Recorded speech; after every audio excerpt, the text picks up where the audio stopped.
Hey guys, red and black greetings. This is Flamengo. Welcome to the Paparazzo Rubro Negro channel. If you're just arriving, I invite you to follow, like, and share on all platforms. If you're on YouTube, I invite you to subscribe down below, turn on the notification bell, and leave that awesome like on the video. We're here with a lot of information about Mengo. Remember, you can get official Flamengo products on YouTube shopping, always right here on the side or down below in our video. And man, I'm always selecting products that you can get more easily, cheaper products that are official Flamengo merchandise. You're buying official products, helping Flamengo and helping yourself, helping your wallet, because there are a lot of jerseys. For example, from Mengo, from Brasileiro with a spectacular price, you can get it. And if you get it right here, it looks great. There are our old Mengo jerseys, including this one here, man. You can't find that anywhere else, right? This one here, originals, my old Flamengo jerseys. This one here, even from Renato Gaúcho. I'll talk about this here. A lot of crazy stuff is happening with players losing their idol status, right? People are talking about John Arias, who was an idol at Fluminense and isn't anymore. For me, I have a different take on this whole idol thing, you know. We get upset in the moment, but honestly, an idol doesn't stop being an idol. But that's it. I left YouTube shopping here for you to get your official products, including this new long sleeve jersey, which is spectacular. With the patches, all the customizations you can get here on YouTube shopping. Well, that's it. I'll stay here for now. Let's bring some important information now, right? Complications on the land where Flamengo is supposed to build its stadium. BAPE has already mentioned the possibility of postponing the construction because of the high interest rates. And now there's an even bigger reason to postpone this construction. There's a very serious problem, actually two new problems that have come up on the land. I just wanted to talk to you then about this issue of idolatry. You see here Renato Gaúcho's jersey, number 7, right? It's been here on our set a few times, and sometimes people say, wait, Renato Gaúcho, number 7, whose is that from Flamengo? It was Renato Gaúcho's from 87. The 87 jersey number 7, Renato Gaúcho. One of the best moments of his life, for me, the best season of Renato Gaúcho's life was 87. He played amazingly. It was one of the toughest Brazilian championships, which people tried to downplay and say that Flamengo isn't the champion. For me, it's one of the most exciting and incredible Brazilian championships of all time. The 1987 Copa União. And for me, Renato Gaúcho had his best season as a player. He was at his peak, in his most fantastic moment, Renato Gaúcho in 87. And he'll never stop being an idol, because it was at that moment when I was 9 years old that I discovered who Renato Gaúcho was. And there, regardless of what he did later for other clubs, even against Flamengo, that doesn't change my feelings towards Renato Gaúcho at all. He will always be an idol, and I'll say more, very unfairly treated. A lot of people even wanted your opinion here. Very unfairly treated because of 2021. Renato Gaúcho, for me, led the team that played the best Libertadores final and lost because of a mistake by Andreas Pereira.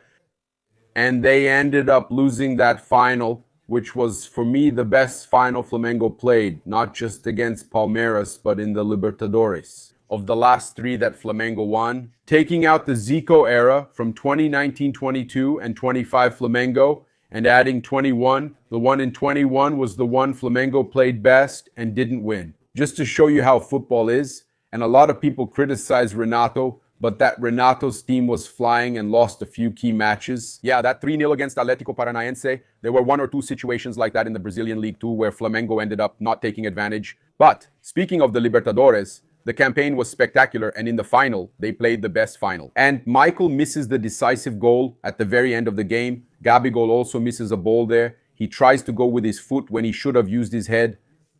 2 clear goal chances that Flamengo missed. They could have scored the goals, but conceded a silly goal against Palmeiras. And in overtime, that mistake by Andreas Pereira, that one.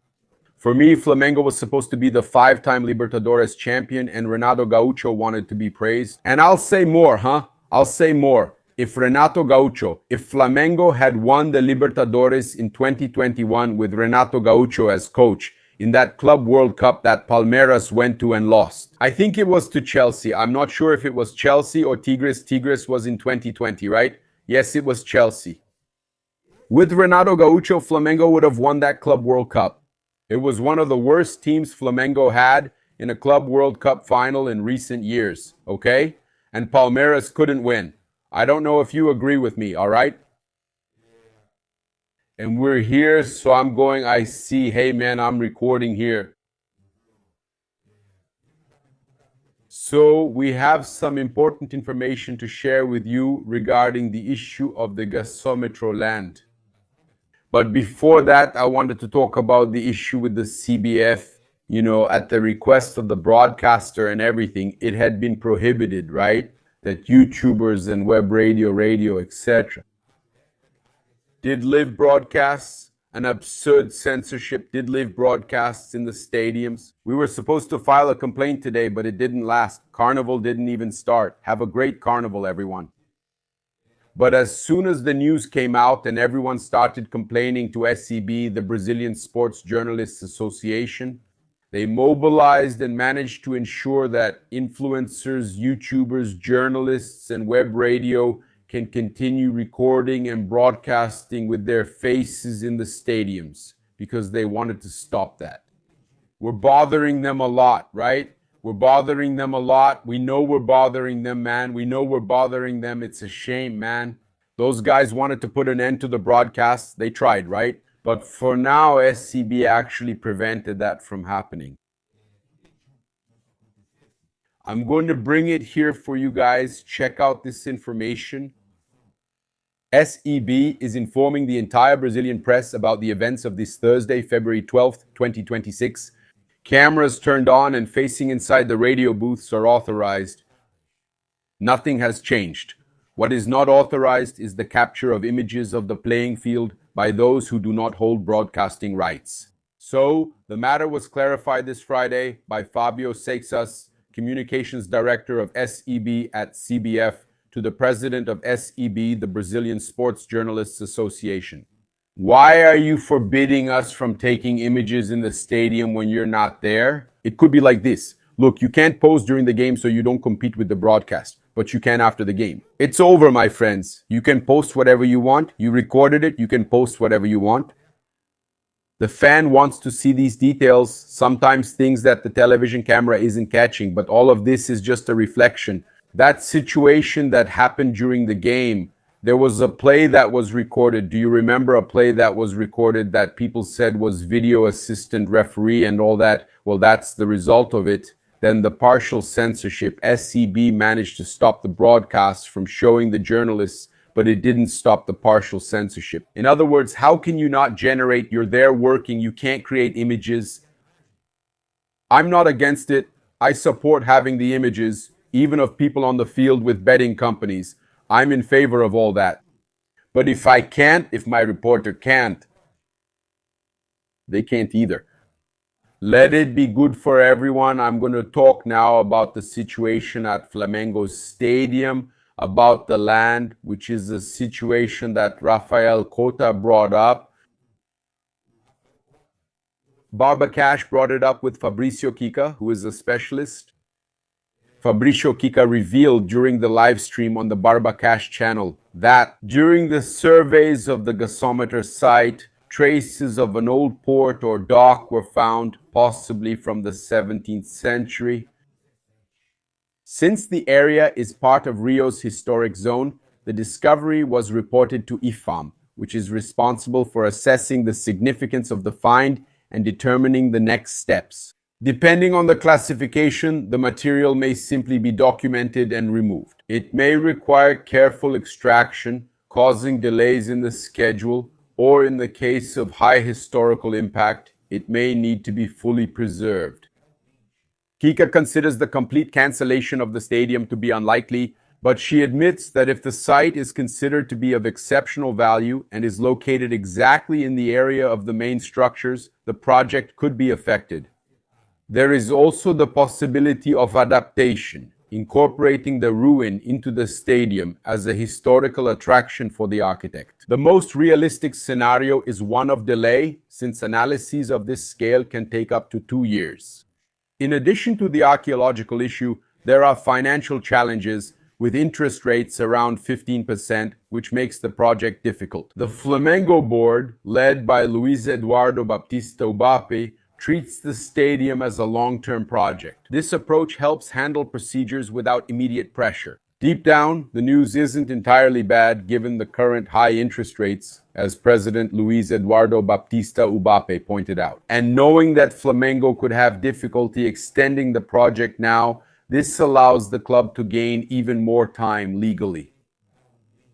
Another situation regarding the land is that, based on the explanation also given by Fabricio Kika on the Barbacast livestream, I'll add them here as collaborators on YouTube and also in our clips on Instagram, etc. There's another big problem at the site, the Naturgy concession. The government of the state of Rio de Janeiro intends to open a new bidding process for the gas distribution concession. Naturgy's current contract for that specific facility on the gasometer site runs until July 2027. Naturgy's continued presence and the validity of occupying that area depend on the company winning this new bidding process. If it doesn't renew the concession, it will lose the contract and, in theory, will have to vacate the site. Another situation. Kika describes the situation as yet another complication. Although 2027 seems far away, the deadline isn't next year. The deadline is already considered close, given the time needed for planning and carrying out the construction work. The uncertainty about who will hold the concession and the contractual instability of the current occupation add another layer of legal and logistical complexity to the acquisition and use of Flamengo's land. In other words, all of this is making the land issue more complicated.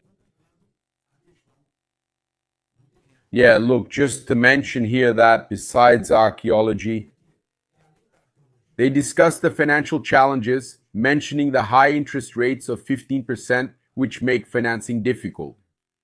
Yeah, we have another important piece of information here that Fabricio Kika mentions. Look, is there only this here?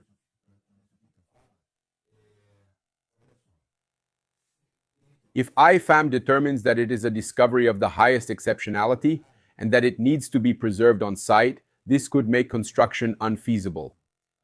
Yeah, and then he mentions expropriation in the worst case scenario. So in the worst case scenario, considered unlikely but possible by the expert. If the site is too large and valuable, the government could expropriate the land to turn it into a historical preservation area, reimbursing Flamengo for the value. Is that it? He thinks that a total shutdown is unlikely, but that the discovery will definitely make things more complicated.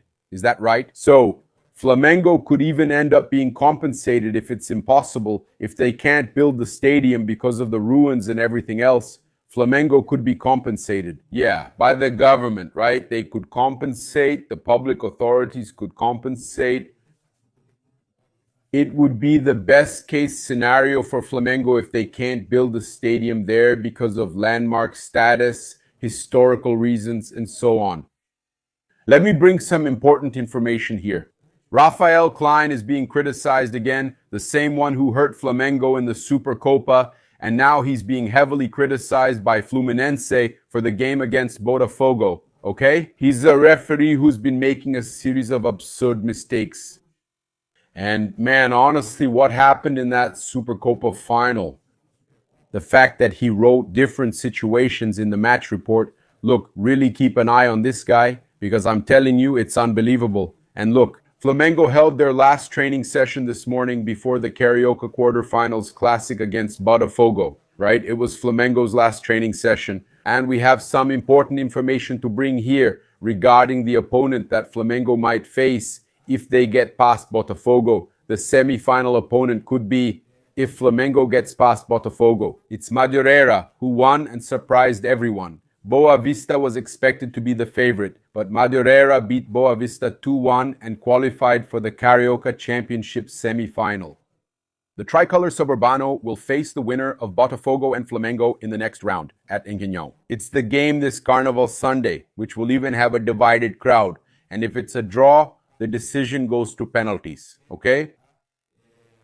It's worth noting that the state championship semi-final is played over 2 legs, home and away, So if Flamengo beats Botafogo, they'll face Madureira in 2 matches, home and away. The final is a single match, but this Carioca format is wild. Wouldn't it make more sense for the semi-final to be 1 match too, and the final to be 2 legs? I just can't understand it, my friends. Every situation is just unbelievable. And I have something to tell you guys. Over at Gavia, at Flamengo's store in Gavia, the trophies are on display. Check out how awesome the trophies from the titles Flamengo just won in 2025 are. They're on display right there at the Flamengo store. Man, so Flamengo fans can take advantage of it. I invite you all to visit the store at the Gavia headquarters. The trophies will be on display until February 28th. So, don't miss this opportunity to take a picture and see up close the trophies that Mengo has won. Bring it here. Also, midfielder Nicolas de la Cruz is out of this match against Botafogo on Sunday tomorrow. This information comes from Rodrigo Lima from Coluna do Flamengo. The Uruguayan will not be included due to restrictions against artificial turf. In this way, Felipe Luis will have only Eric Pulgar and Everton Araujo as natural defensive midfielders, and midfielder Lucas Paquetá can also play in that position. Besides Nico, Felipe Luis also doesn't have Jorginho and Saul, who are injured, in addition to Alan, who this week left Flamengo and went to Corinthians on loan. So, the important information from Flamengo's column is that midfielder Cruz is out of the game. Because of the synthetic turf issue, we really need to put an end to this synthetic turf thing, right guys? There are a lot of players who can't even play on synthetic turf. De la Cruz is out once again, right? And the fans are commenting, right, man, what's new? What's the latest? So who's going to be next? Only God plays 1 game out of 6, right? People are upset. They want to send the guy away too. The issue is his game, but the bigger problem is the synthetic field, right? Yeah, no, my son, my God. People, again, have the easiest job in the world. People are pissed off. But man, look, he has a problem there. He can't play. On synthetic fields, it's much more of a problem. Okay, I'm not making excuses, guys. It's really much more of a problem. This proves that synthetic turf isn't suitable for a lot of players. It messes with the physical condition of a lot of players. How can they still allow games on synthetic turf? That's what I don't understand. And look, to wrap things up here, Raiza Simplicio tagged us in a post where she says that Atlético Mineiro hinted at the possibility of offering 7 million euros for Luis Araujo, with 5 million as a fixed amount and 2 million in bonuses. That's crazy. Flamengo paid 10 million when they signed him here in the Major League Soccer, 10 million, and now they're going to sell him for 7 to strengthen Atletico? That's not going to happen, okay? So, as mentioned here, Flamengo has already said they don't intend to negotiate. The forward whose video went viral yesterday even blew up on Instagram, right? He, talking about Petinho 43, recorded with him upon arriving at Ninho, talking about the issue of being used more, right? About getting more playing time and all that. Look, I don't know if you saw it here again yesterday, but let's show it to you. Where is it? Come on, star. Luis Araujo, the joke of the year and of the moment. The Galinhada wants to sign you, but you can't leave Mengo under any circumstances. You're playing really well. I hope this year you can go even further, right? God willing. Thanks. Hey guys, how's it going? I hope this year you can play even more, right? God willing, the guy wants to have more playing time, right? And that's making him upset. Who wouldn't be upset, right? And what about the fans? Obviously, man, but meanwhile, Plata is calm, playing all the time, and then there's still Carrascal. Today, with Paqueta's arrival, Luis Araujo is the 4th option, and for me, he plays on the right. Better than Carrascal, better than Plata, and even better than Paqueta. For me, Paqueta has to play in the midfield. Luis Araujo needs to have more opportunities on the right. Carrascal can be the immediate backup for Arrascaeta and also play on the right. Now, for me, the one who should have less playing time is the one playing worse, which is Plata. I don't know what you guys think. Comment below. Here, I want to invite you to subscribe to the channel, turn on the bell notification, and leave that awesome like on the video. Thank you so much for your company. Greetings, Bruno Negras. This is Flamengo, all right?